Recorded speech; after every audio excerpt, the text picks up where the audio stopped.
ভারতের লোকসভা নির্বাচনের চতুর্থ দফার ভোট গ্রহণ চলছে। বিস্তারিত জানাতে এই মুহূর্তে পশ্চিমবঙ্গের নদিয়ায় আছেন রিপোর্টার সুব্রত আচার্য। সরাসরি যাচ্ছে তার কাছে।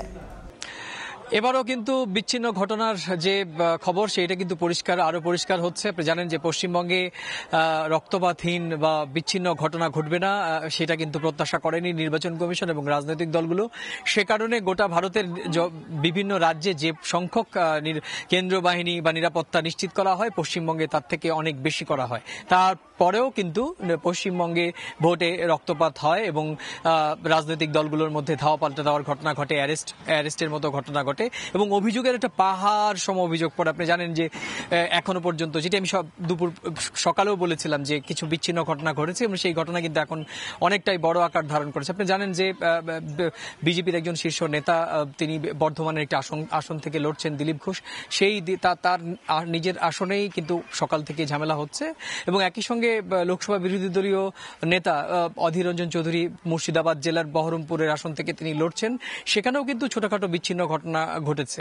আমি যে জেলায় সকাল থেকে এই ভোটের খবর কভার করছি, নদিয়ার দুটো গুরুত্বপূর্ণ সংসদীয় এলাকা রানাঘাট এবং কৃষ্ণনগর, সেখানে কিন্তু এখনো পর্যন্ত মোটের ওপর ভোট শান্তিপূর্ণভাবে এগোচ্ছে।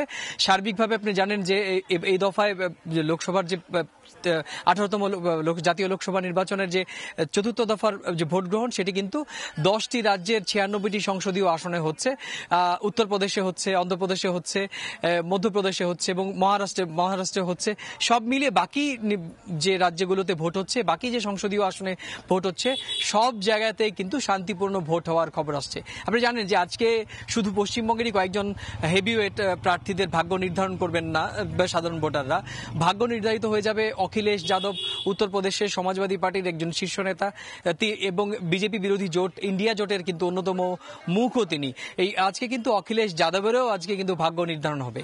আজকে এই যে 96টি সংসদীয় আসনে ভোট হচ্ছে, সেটি কিন্তু প্রায় 18 কোটি ভোটার আজকে কিন্তু 1717 জন প্রার্থীর ভাগ্য নির্ধারণ করবে। তো এই ছিল আমার কাছে 18তম জাতীয় লোকসভা নির্বাচনের চতুর্থ দফার ভোটের আমার কাছে থাকা এখনো পর্যন্ত সব শেষ।